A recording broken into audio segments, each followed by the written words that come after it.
Alors la culture en Haute-Savoie et dans notre canton du Mont-Blanc, elle est très présente. Elle est bien sûr ancrée au travers de l'histoire des habitants qui ont fait notre territoire et qu'on doit respecter. On doit à chaque fois faire en sorte qu'on se souvienne de ceux qui ont fait, de ceux qui ont travaillé.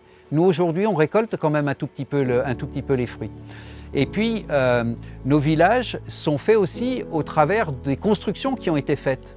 Ce sont les chapelles, ce sont les églises, c'est un patrimoine cultuel qui est important, qu'on le veuille ou non, mais c'était les traditions de nos territoires. Et bien aujourd'hui, le département, au travers de la commission culture et patrimoine, eh bien, accompagne toute cette vie et toute cette mise en valeur.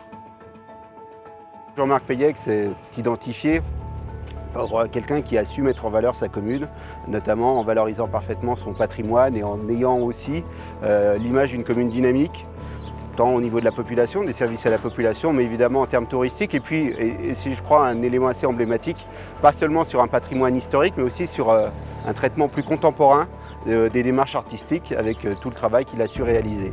Aurore, évidemment, ça fait plusieurs années que nous travaillons ensemble. Et je connais sa qualité, ses qualités humaines d'abord, mais aussi son investissement pour le bien de la communauté, pour le bien de la population permanente de notre vallée de Chamonix. Et puis, quand il a fallu, ils ont pu m'apporter un certain nombre de soutiens pour défendre des dossiers de la commune auprès du département, comme l'église qui est derrière moi, pour sa rénovation, pour justement le maintien du patrimoine de ce village de Servoz. Eh bien, ils ont été aussi présents. Et à côté de ça, il faut aller de l'avant, parce que la culture, ce n'est pas que le patrimoine. Et le département, c'est aussi être aux côtés des grands événements culturels, aux côtés des petits aussi. J'ai pu constater que là aussi, le conseil départemental, en plus d'aider des plus gros événements comme le Festival Mont-Blanc d'humour ou le Cosmo Jazz ou le Magic Mont-Blanc, aidait aussi des petites associations qui faisaient un travail modeste ou moins modeste, mais en tout cas qu'apportait autant de joie à nos habitants. Je pense notamment à Globule Radio ou Image Temps, qui est l'éducation à l'image, que le Festival Préambule, qui est un festival de court-métrage pour les jeunes.